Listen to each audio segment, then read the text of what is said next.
Thanks everyone for coming this afternoon. This is a lot of fun. I really like talking about the Zuni area, and I came to the Southwest to go to Arizona State University to go to graduate school. And I originally intended to do work in the Membrace region because I'd worked there previously and I'd really fallen in love with that region.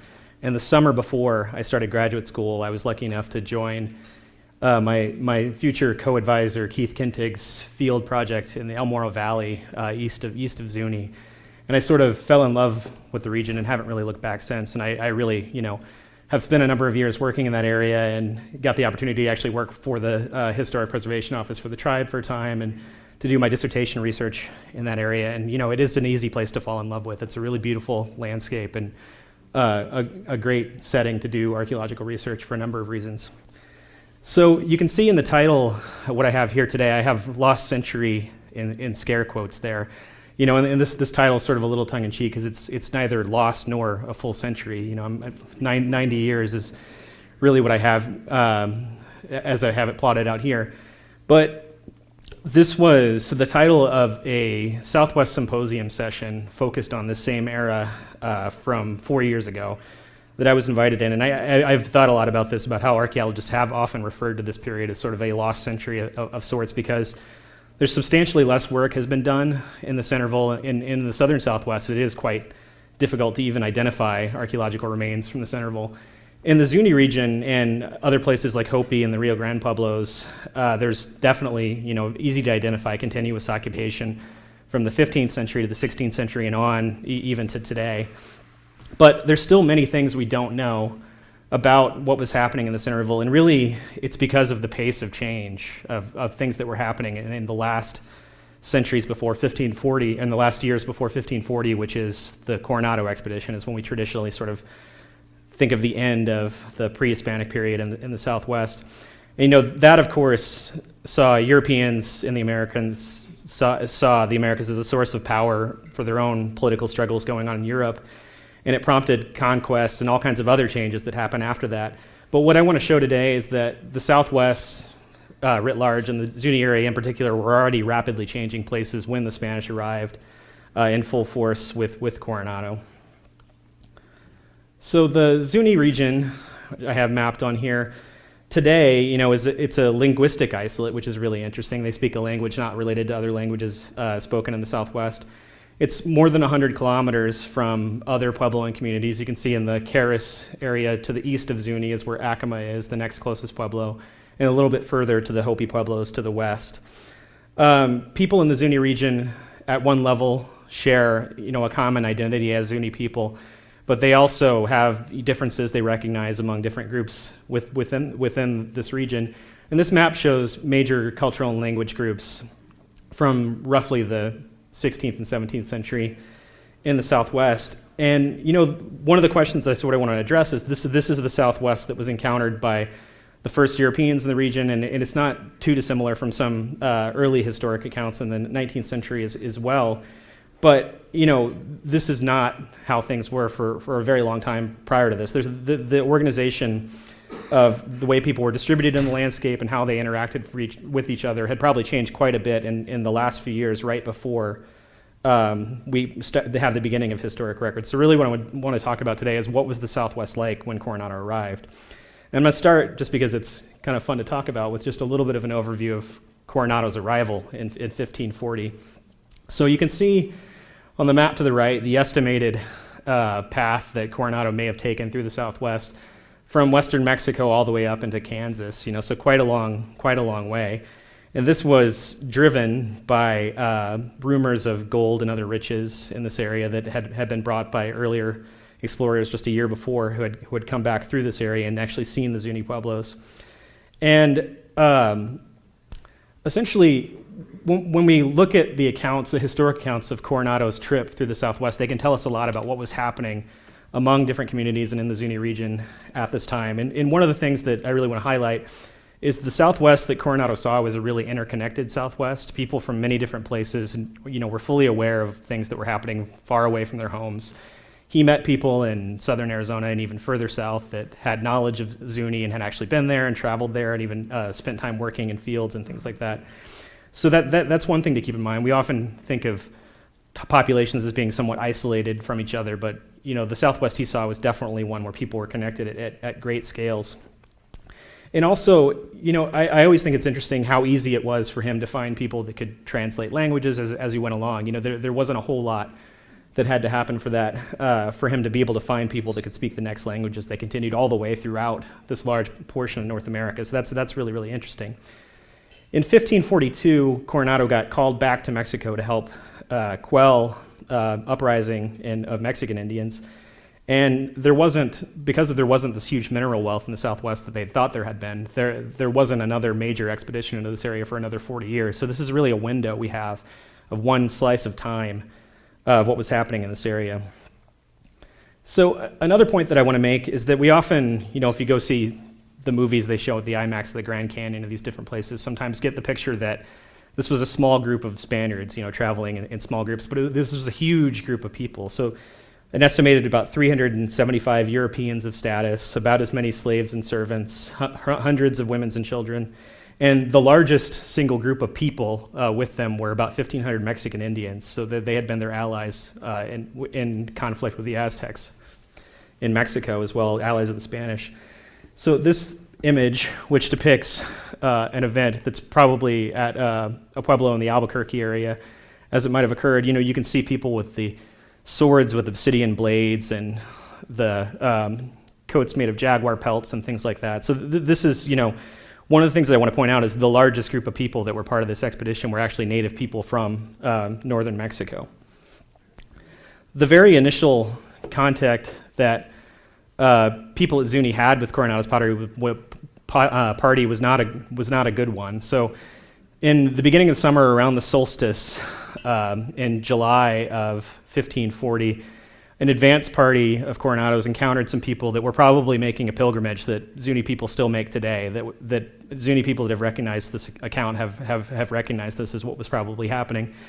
And, they greatly offended them by interrupting this, and then a day later end up at the Pueblo and are demanding, food, and decided they were going to take what they need. So the Battle of Hauiku occurred in the beginning of July in 1540, and this is the sort of way that the first major force, the really, really large force, engaged with the Pueblo Zuni at the very first time. And it was a relatively short battle, but pretty eventful. The Coronado and some other people forced their way into the plaza on horseback. Coronado was actually hit in the head with stones and shot through the foot with an arrow, so they did recognize him as a leader, partly because of what he's wearing, and were targeting him. But eventually, the Spanish captured Hauiku, and in the process, many people living at this village in the Zuni region fled to other villages further to the east, and he took food and replenished his stores at the expense of the people of the Pueblo. And then, so recently, a number of archaeologists in the Zuni region, actual Zuni archaeologists working for the Zuni Cultural Resource Enterprise operated by the Pueblo, have been doing research on the Battle of Hauiku in this area. And you can see these maps show metal detector hits. So they did a metal detector survey in this area and were able to identify artifacts relating to the battle. I'll show you some images of some of those things. But also the post-battle artifacts, things like surgical tools and needles for clothing and those kinds of things. So they're able with this metal detector survey to really get a good picture of where people were in relation to that. And I think it's important too that this work is being done by Zuni archaeologists in the region. So these are just a few examples of artifacts diagnostic of the Coronado expedition. As I said, this 1540 interval, and then there's not another major entrada into the region for about 40 years. So there was a lot of technological changes happening among European material culture. So we can often use some of the things that we find associated with this initial contact to really date things to the Coronado expedition specifically, rather than just the early historic period, for example. And so these are some of the examples: certain kinds of horse and mule shoes. We have these copper bells that are a specific kind of rumbler bell found in the region that were brought by the Spanish. Carrot-headed nails, you can see on the bottom right down there, chainmail gloves. And these right here are aglets for the end of lacing for clothing and things like that. And these are all things that, the styles were changing very rapidly at the time. So by the time there's another major expedition by the Spanish into the region, the kinds of things they're using for these same purposes had changed. So these are often, very diagnostic of this region. And by having information from Zuni and Hauiku, we can really target what that is because we know the specific historical events that occurred there.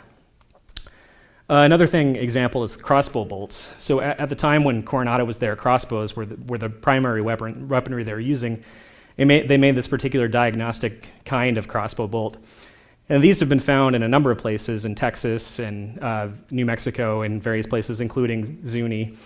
And this was really a transitional period in terms of weaponry because they were transitioning from this to these arquebus balls. So an arquebus is sort of a gun-like thing that has a lit fuse, and you could never get me to use one of those. It seems incredibly dangerous because you have a lit fuse hanging over the gunpowder and quite a long reload time. But there was about a dozen of these arquebus balls at Hauiku, but many more of these crossbow bolts. So that tells us something also about weaponry at the time. So the other point that I want to make is that the Zuni Pueblos that Coronado and the Spaniards encountered were not entirely unfamiliar to them. I mean, these were settled villages. They were farmers, people that wore tailored clothing and had farmland and villages and lived in towns, not all that indifferent in size and scale from some medieval European towns.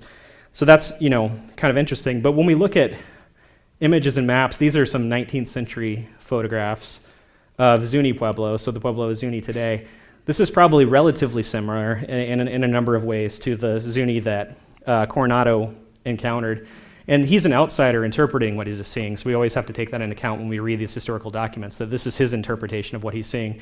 But I just wanted to give a brief overview of his journey, because that can give us some insights into what was happening right at 1540 and the end of the period we're talking about today.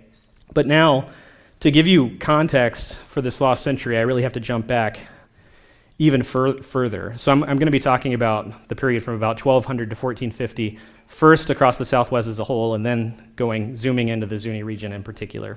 So these plots here show the estimated distribution of population in the northern Southwest, so areas above the Mogollon Rim, essentially, and the southern Southwest. And you can see that the patterns of population change through time, with years on the bottom here, are quite different between the north and the south. So they're very different in terms of patterns of population decline and increase through time.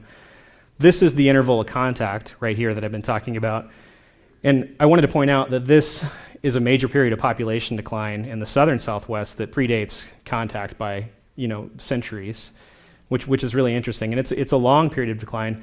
In the north, you don't see the same kind of decline. So things are a little bit more steady throughout this period, and you actually can see a dip at contact. So this is the context of just numbers of people. And another point, you see this precipitous drop in the south, but it doesn't go to zero. So that's another important point that I'll make here.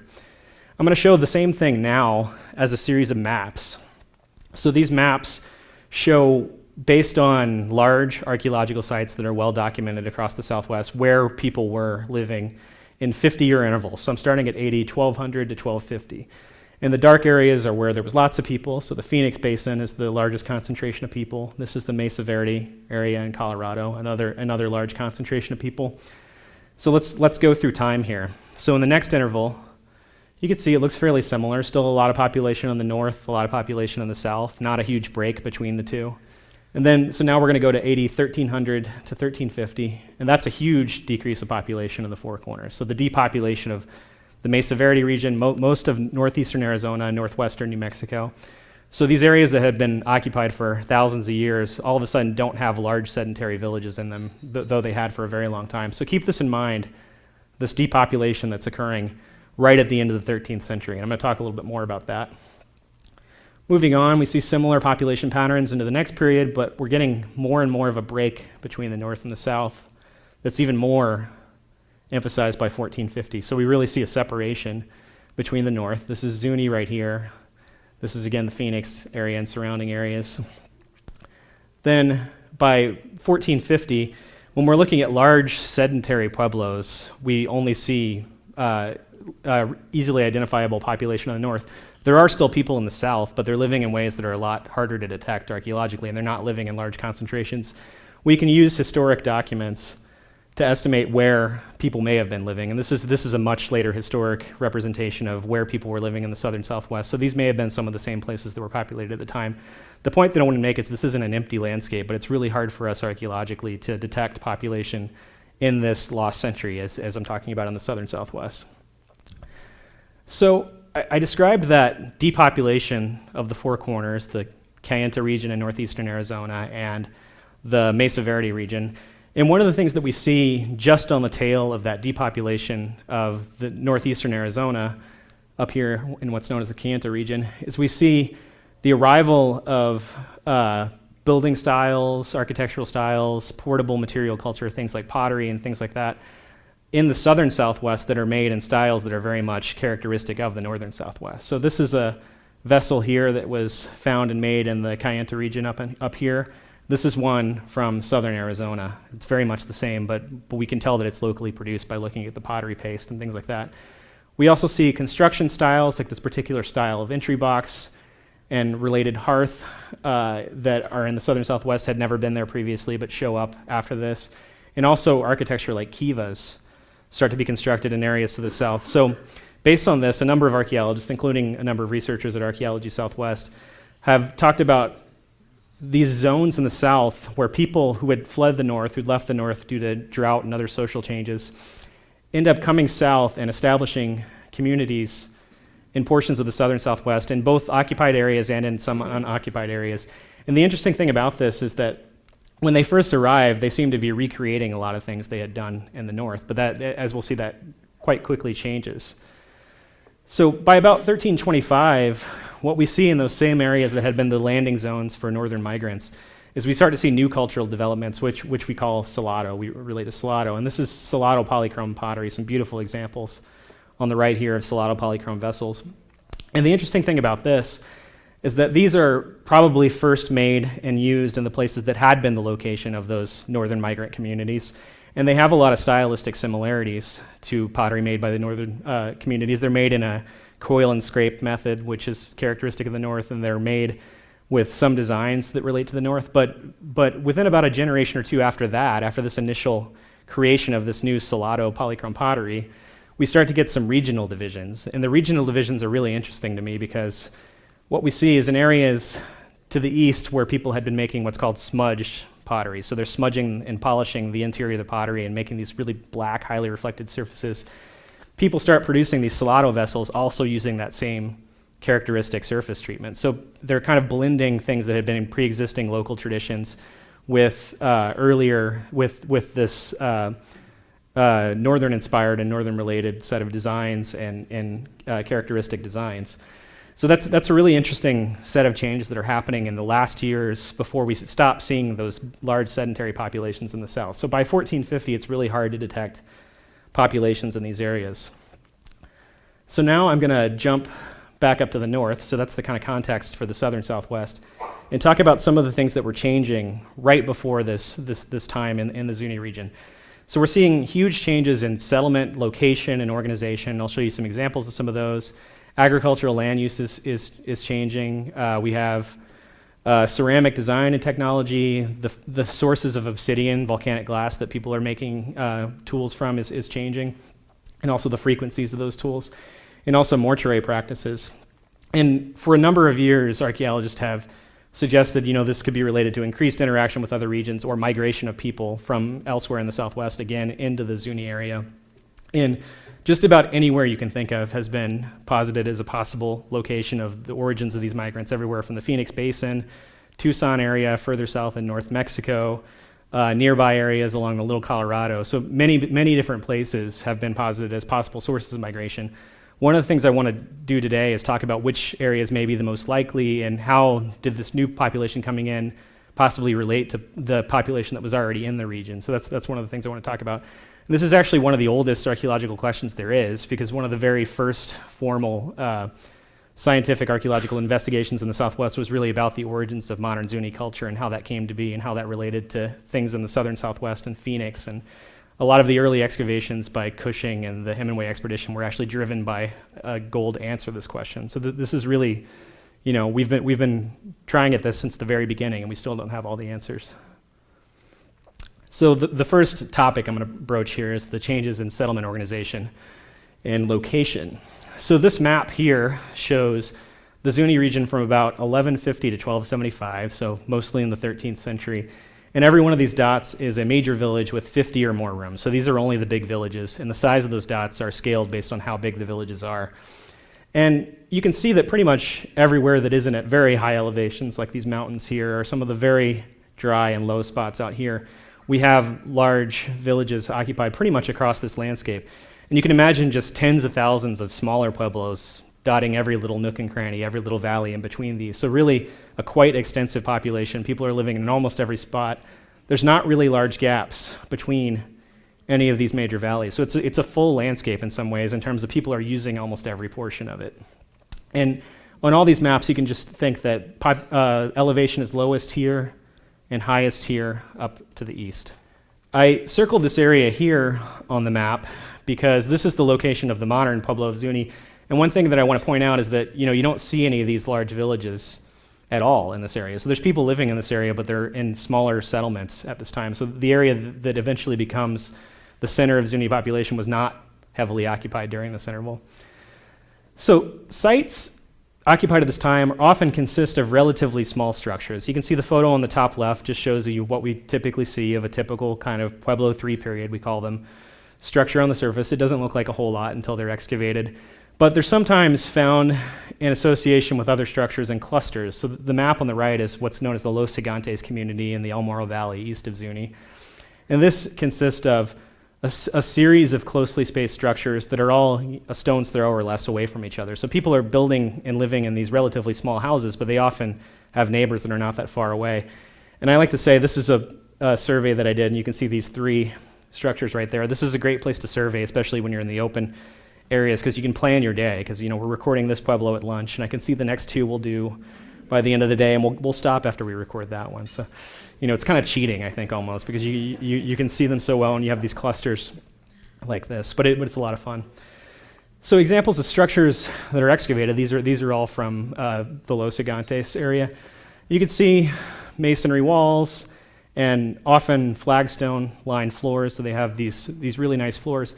These villages, even though they're putting a lot of effort into building them, they were not occupied for very long. So the best estimates we have are that these are occupied for, sometimes only a decade, it seems, based on the trash accumulations and dates. Keep in mind, you can see right here this hearth that's built below the floor, right up at the edge of the floor with right against one wall of the room. Just keep that in mind. That's something I'm going to bring up again in another context. This is an excavated kiva at Los Gigantes, and to give you an example, this is the foot drum of the kiva down here. This is the floor, and this is the top upper lining wall and the bench right here.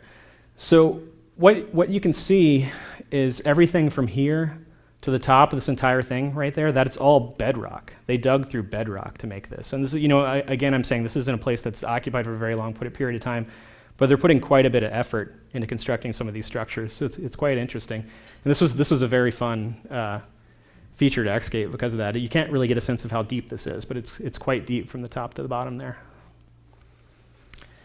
So now I'm showing the map of the region in the next interval, what we call the Pueblo IV period. So this is about from 1275 to 1375 AD. And now you can see all these large dots. There's a few more gaps. There's gaps in between some of these clusters that had been filled with large villages previously.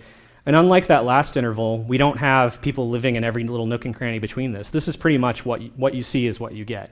So these large villages are primarily where almost everyone is living. There's a few small field houses and things like that, but people are really contracting into these clusters of villages. And you can see clusters that are focused on some of these well-watered portions with gaps in between them. So this is a big change in the way people are living. And they're also changing the form of village they're creating. Again, circle around the Zuni region to show that what eventually becomes the center of the Zuni region is not a major center of population at this time. There may be some earlier things at some of the villages that later become the Zuni villages, but we don't have a whole lot of evidence of that yet.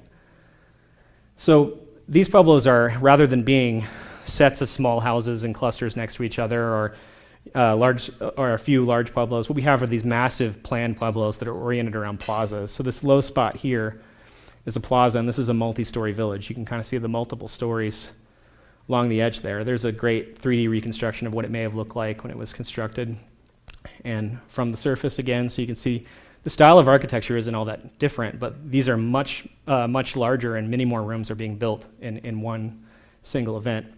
Notice the rectangular shape of the structure there.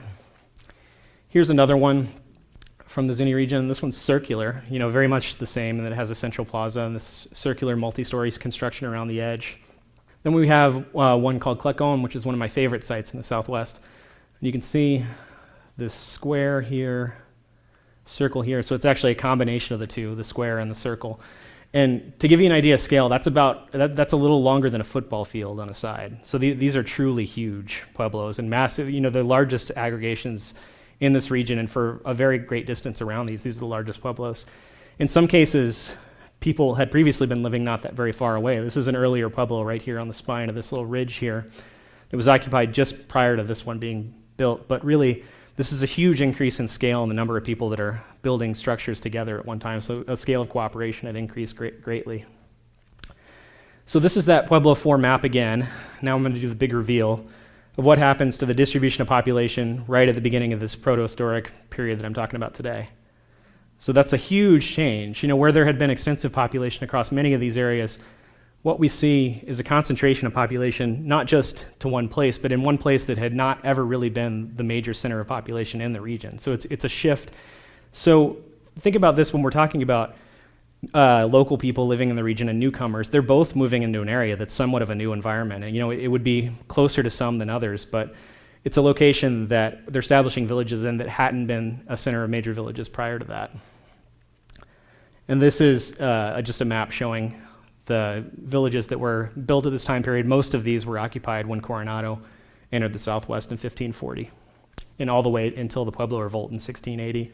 So this is an aerial photo, and I should say these aerial photos are thanks to Keith Kintig and Brenda Shears, who provided these for me. This is an aerial photo of Hawiku, which is where that battle took place, the very first point of contact in the Zuni region, as it looks today. And you can see a map of it to the right. And this was excavated in the early 20th century by the Hendricks Hodge expedition, and was written up many years later in the 1960s by Watson Smith and others, and Woodbury. And this is one of the major sites we have information for this period, because they did extensive excavations because they were interested in spanning that gap from the prehistoric period into the historic period in the region. Their excavations, we have photos of these, and I just wanted to point out, that style of hearth that I talked about. We can see an example of that there. That's some evidence for continuity. But there's a lot of other things that change quite a bit. There's new kinds of architecture that we hadn't seen previously. There's new styles of building kivas and domestic structures and hearths and roof entryways and all things that are different from what we had seen previously in the Zuni region. This is Hawiku as it looks today. So if you go there today, this is what you see. Large mounds of rocks. Most of this is collapsed areas where the excavations had occurred, but still you can get an idea of the scale of this here. There's my wife, Melissa, who's here with us today, but you can see how tall this is from where I'm standing down in the plaza up to the top of that structure. And then this is, just the rubble mound. So this is quite impressive. It is built on a rise, but it would have been a quite impressive structure to walk upon, and visible from a very long distance as well. One of the things I love about this place is just how diverse the artifacts you can see on the surface are. And this is a sherd nerd like me's dream, just to see all this stuff in one place. Just about everything you can think of from the 13th, 14th, and 15th century present, just on this one rock piled up here in this area. So this is some really amazing diversity, and I'll talk a little bit more about ceramics in a bit. This is the remains of the Spanish constructions in the area. You can see it as they stood in 1917 and today, to give you an idea of how these things have changed. So in addition to the excavations that took place at Hawiku, we also have excavations done by Cambridge University in 1923 at Ketchipawan, another village in the area. And this one we don't have as good of photos, but you can see here kind of the outline of what the village looks like, and there's the map drawn again in the early 20th century. And one of the things that I want to point out is these villages that are built right before the contact period are very large villages, much like the ones that had been built earlier, but they're organized in a very different way. So on the top, we can see those earlier villages that I was showing the aerial photos of. They're really planned. They're laid out in very consistent ways, these squares and circles with open plazas. And when we have evidence, they seem to have been built in single large events often, or just a couple of big construction events. These later villages are not that. They're large, and they're in often cases just as large or larger than some of those earlier constructions. But they were built incrementally and accretionally. So small sets of people are building rooms, but they're choosing to attach them to other rooms, but they're not being built in these big planned structures. So you get something more like this, which is actually more akin to what you see at Pueblo Zuni today and in the historic Pueblo Zuni as well. One more little neat thing that I wanted to point out about changes in architecture. I pointed out that hearth that was built up against the wall in that particular way. That's something that's really characteristic of the Zuni region for a really long time. People are building these hearths in this particular way against the wall with a scooped out area underneath and this ash pit next to it. And this is a map just showing the locations of hearths from a site in the Zuni region a little bit earlier. You can see almost every single one of them is built in a corner of a room or up against the wall. These are for some other nearby areas where they're more often building hearths in the centers of rooms. That's not necessarily a huge difference, but it does say something different about cultural practices people are engaging in these places. So I got interested in this and actually wanted to map the distribution of these different things. So these pie charts show the numbers of hearths in excavated rooms that are either along the walls or in corners of rooms, shown in red and yellow, or in room interiors, shown in blue. So people are either building their hearths in the center of a room or along the wall or in the corner of a room. And you can see a pretty strong north-south division there. So this is the central Zuni region, and this is sort of the northern Mogollon region to the south. I thought this was really interesting that there was such a divide between these two areas that really suggests people had different practices and ideas about how you would set up your space for cooking and those kinds of activities. So then, but if you look at the excavated proto-historic villages, Howiku and Ketchipawan, that's what you see. So that's really different. You're seeing a pattern that's very much more characteristic of things to the south after this transition than you had previously. So there's some kind of technological, perhaps cultural change in people's ideas of how you set up spaces for cooking and heating and things like that that are occurring across this transition. So this is one example of some of the things that are changing at this time. So now I'm going to talk a little bit about what's changing in terms of ceramic design and technology. And I may have had a little bit too much fun with this slide. We'll see. This is going to be our virtual excavation trench we have here, and we're going to actually look at what we find here. So we're going to have vessels flying in from the top here.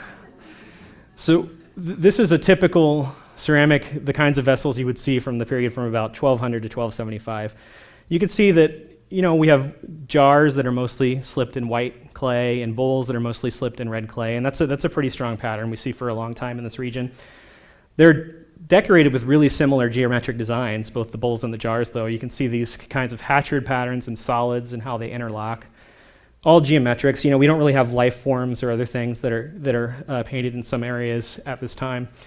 So when we get a little bit later in time, our upper level here, we can see vessels that still, for the most part, remain within that. They stick to those color traditions and those geometric patterns in terms of the way people are painting designs. The geometric designs are a little different than they had been previously. We see some new elements and things like that. Another thing that's interesting about these later vessels, so this is the Pueblo IV period when people are living in those big, massive planned communities, is they're using glaze paint. So they're using a lead glaze to paint these vessels, which give the paint sort of an iridescent, shiny characteristic. And it's actually, we see a transition in the region from more of what we call a subglaze to a full-on glaze, and the colors change through time. But so this is, there's a lot of, throughout this period, there's a lot of change in technology, but there's also a lot of continuity. So now we're going to look at that proto-historic transition. See what we have here. And this looks quite a bit different. And the interesting thing about this is the Zuni region prior to this transition is really one of the things that's notable about it is how little pottery there is from other regions of the Southwest. There's very little non-local pottery found. And this is whether you just look at types or if you look at actually the chemical sources of where things are made, that you don't really get a whole lot of non-local pottery until about this 1375 date. And we have vessels like this, which is from the Hopi region, and then also these Salado polychromes. I was talking about Salado in the southern Southwest. Those show up in the Zuni region at this time. And so we find these kinds of vessels associated with these glazewares that were already being made in the region. But then once we see these, we start to see people making new things. They're making these buff-colored potteries that have this sort of brownish buff color that can be covered in red paint. They're making these white painted red vessels and things like that. And then they start to make these really different divergent vessel forms that are this buff color with red and black paint and totally new kinds of designs.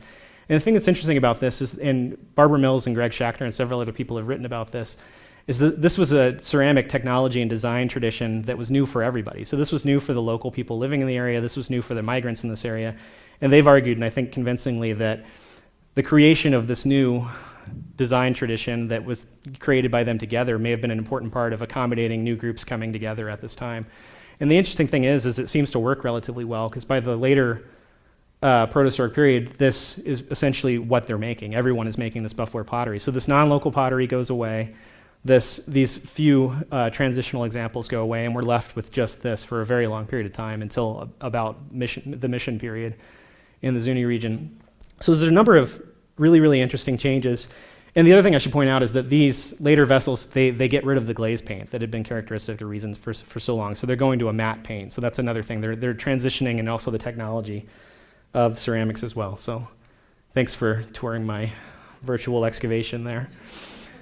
One of the other things that's interesting about this new ceramic tradition they create, which is called Matsaki polychrome, is that it has a lot of parallels to things happening in other places in the Southwest. So these are Matsaki vessels shown here, and here's some examples of some Sikyaki polychrome vessels from the Hopi regions that are being produced at about the same time. And you can see a lot of similarities in the form and layout, and also the vessel form here to here are quite similar, some of the same designs. So it really suggests there's some cross-pollination of ideas. Like I said, we'd see that Hopi pottery just prior to that transition there. And it's unclear, to me at least, there's different ideas about this, actually which direction or how this influence was happening. It's really, there's several different places where this is occurring at the same time. And given the resolution of dating we have in these different places, it is really difficult to tell exactly how the interactions that led to this were occurring. But I still think it's a really interesting to point out that even though Zuni was relatively isolated in terms of space, and linguistic things, they have these strong connections in terms of the designs they're painting on the vessels and the things they're making that are characteristic of a broader swath of most of the western half of the Southwest, and even some areas towards the Rio Grande at this time as well.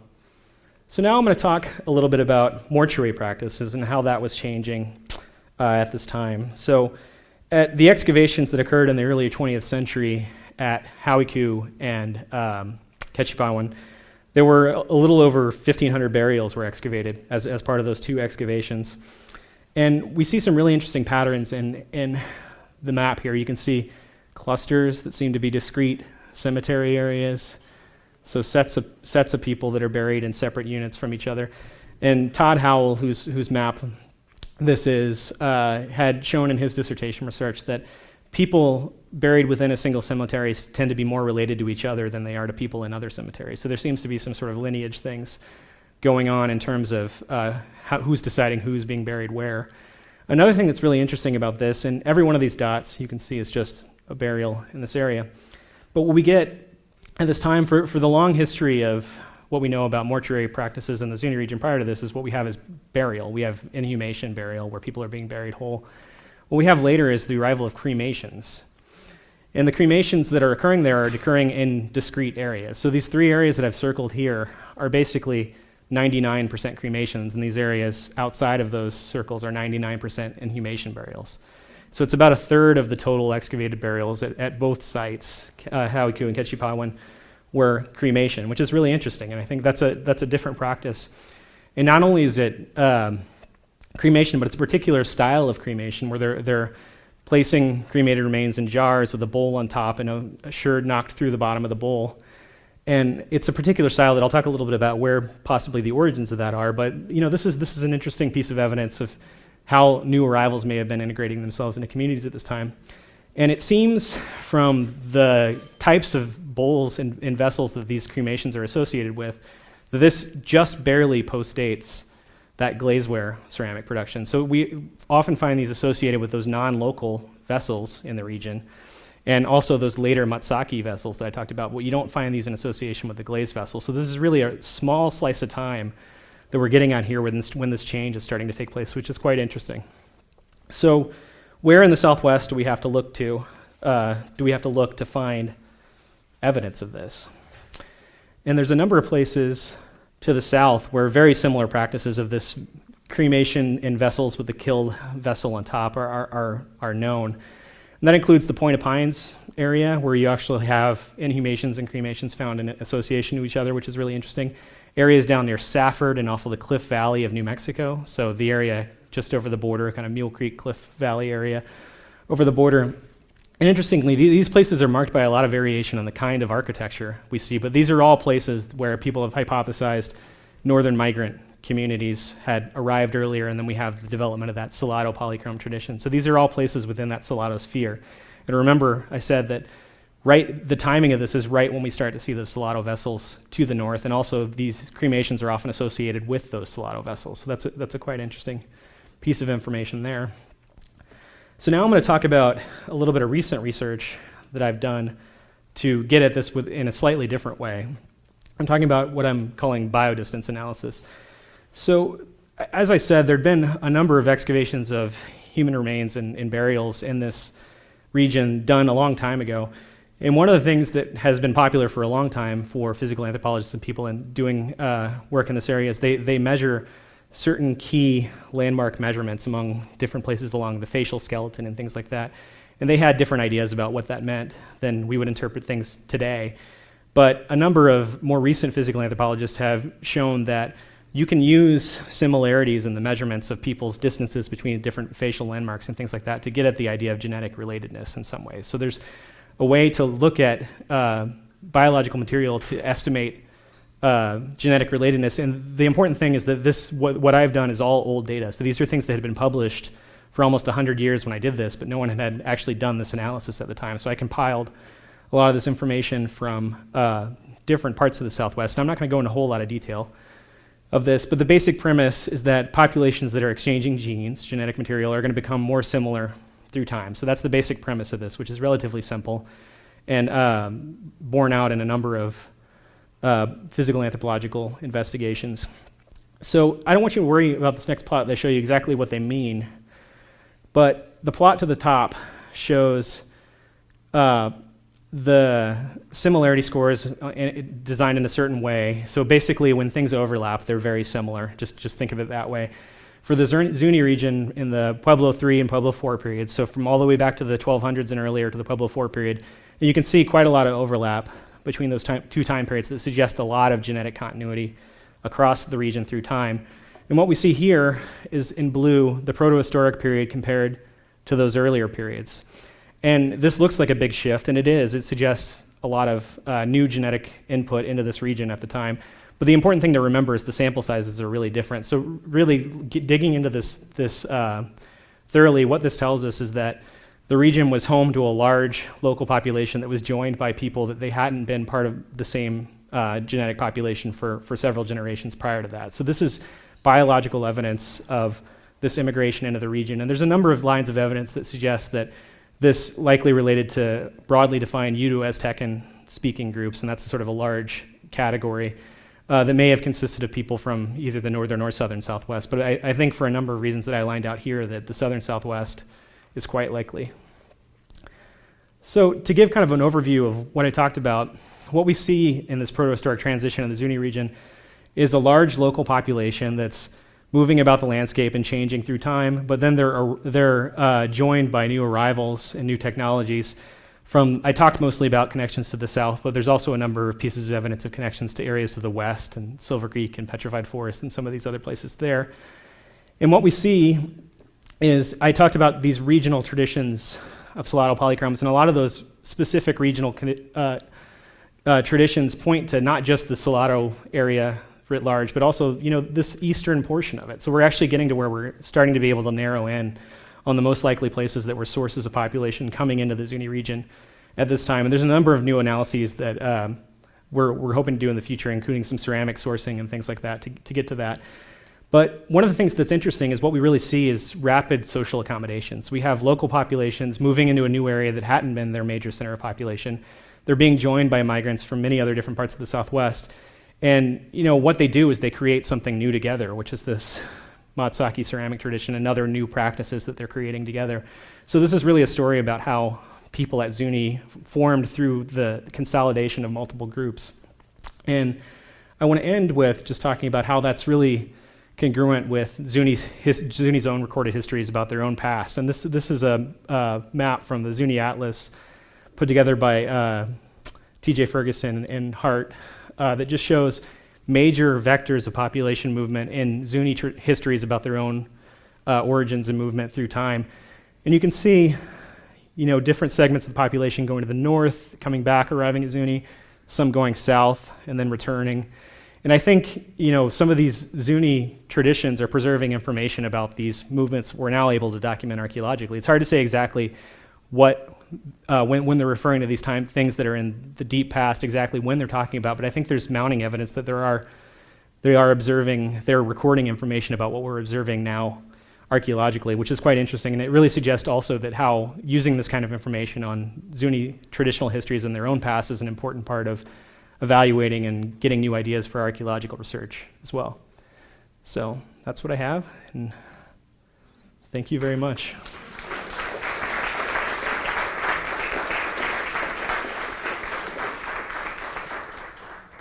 Questions? I was interested in when you were showing your migrations back into the region. You didn't have anything coming in from the east. Is that you think that's real, or you think that's There actually is. It's harder to see the direction of the areas. Well, I was thinking the one before this where you had the slaughter coming up. Oh, yeah. That's because what I talked about today was mostly about these Western connections, but there are a number of interesting things that are happening at this time. So the Hamas area and Hamas Obsidian is ramping up in frequency dramatically at this time. And actually, it's increasing already as early as the 1300s, but by the protohistoric period, that's increasing quite dramatically, and they're skipping over local sources nearby at Mount Taylor to get these more distant sources.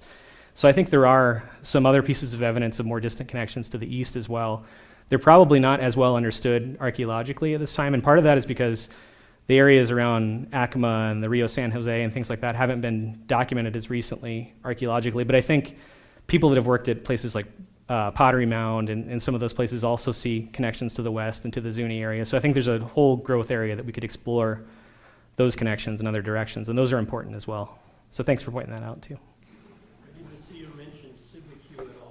Mm-hmm. That's mentioned a lot when there are accounts of Coronado's expedition. Yeah, so I mean, I was mostly just focusing on the Zuni area, and even that pathway that I showed didn't show a lot of the offshoots that went places like the Grand Canyon and things like that. But I mean, there's a whole, you could do multiple talks on just the Coronado expedition. It's really kind of a fascinating thing, and working in the Zuni region, I read those accounts with the mind thinking about what I'm seeing in the more distant past in the Zuni region and how that relates to what Coronado saw or thought he saw at least, but there's all kinds of things that in a whole series of scholars that have really focused their entire careers on Coronado, which is really interesting. You didn't talk too much about the fact that Zuni is a linguistic isolate and what connections it may have and that may connect with these. Yeah, so the Zuni language isn't related to any of the other Puebloan languages in any sort of clear way. There's loan words between different Pueblos, and there's actually, Zuni has several loan words that relate to groups in this area, so further south, that suggest long-term connections over long periods of time. In that area, there's a lot of speculation on where the Zuni language originated. Some people have posited this sort of Mogollon Highlands area up to where Zuni is today. Some people have speculated that people in the Zuni region may have been speaking Karis up to a certain point. And I think it's hard to say definitely exactly what's happening, but one thing that we can say is we see a lot of continuity in the Zuni region, and even across this huge transition, when all these things are changing that I'm talking about now, there's still lots of evidence of continuity across that transition. So I think the language question, I'm not maybe the one to answer that just because that's outside of my area of expertise, but the people that work on that suggest that the Zuni language was isolated for quite a long time, for thousands of years, which is really amazing to think about considering how people were interacting across these broad areas and how interconnected the Southwest was. But there's other things that are interesting about the Zuni region in that respect as well. I talked about how there's very little from outside the region in terms of non-local pottery.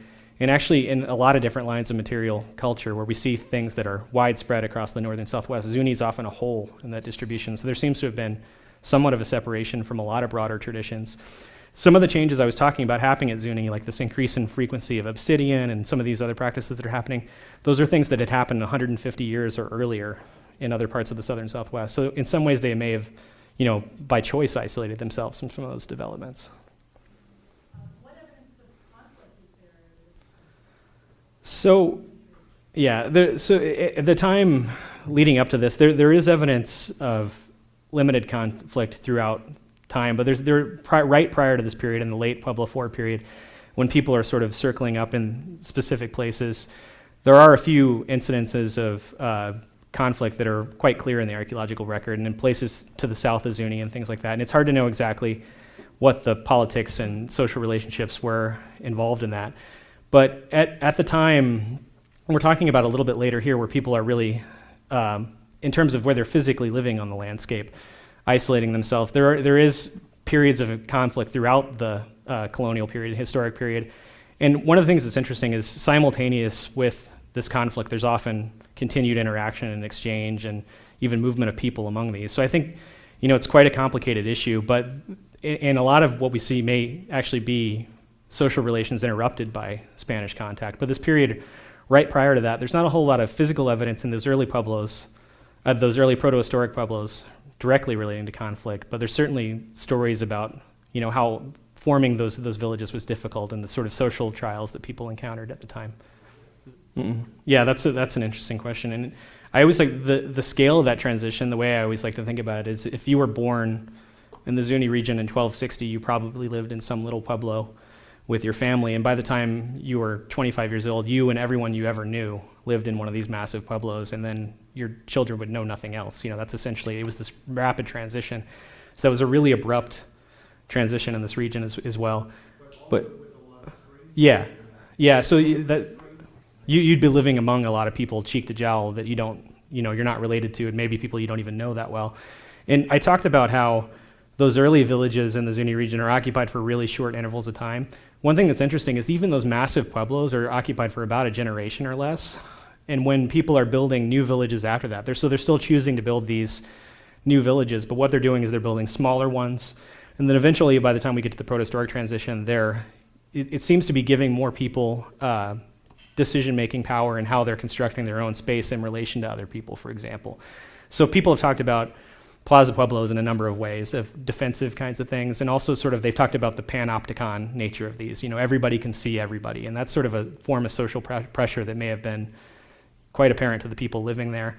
So when we do see these, we don't want to paint it either in too idyllic or too, conflict-laden terms.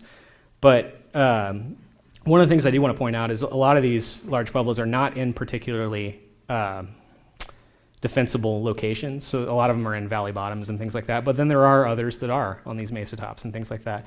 So there's a lot of different responses that people that are taking to the changes around them. And one of the other things that I want to point out is, the Four Corners and some of these other places are emptying at this time when this is happening. There's not a whole lot of evidence at the time that many people from those migrations leaving those areas are entering the Zuni region, but they were certainly aware of all those changes that happened and some of the conflict that was associated with the changes in the Mesa Verde area, for example. So some of this may have been about, having enough people in a location to sort of feel safe in some ways. Even if it's not about direct conflict or anything like that, it could be posturing for potential uneasiness on the landscape just with all the rapid changes happening around them. So it's really interesting because, when I'm talking about is 150 years or so later, or even more than that, really, in some of these places. But I think that after a point, we talk about Salado and its impact on the southern Southwest, but after a certain point, after a certain number of generations, it's really hard to separate newcomers from the north from people that were there locally that probably were the descendants of Membrace people in the region to some extent. But the Membrace region has something on the order of 75% population loss at the end of the Classic period in the central Membrace Valley, but maybe less so to the east and west. But yeah, the easy answer is that I have speculated about that quite a bit, and there's been a number of people that have done studies actually talking to Zuni people about imagery on Membrace bowls and things like that, and there are parallels to particular pan-southwestern things that are shown there that do in some ways seem to have a Zuni particular flavor to them in some ways, and people have speculated that that might be evidence of some of those connections. Another thing that I think we really need to know a little bit more about is the earlier reserve phase kind of things that are happening just north of the Mimbres region, right after the end of the Mimbres Classic period, because in the area just to the north, there's really poorly dated sites that seem to be right on the tail end of the Mimbres Classic that have some northern traits that are connect them to the Zuni region, but also some things that maintain strong traditions to the south. And I think what we really need to do is explore that in more depth to answer that question with good data.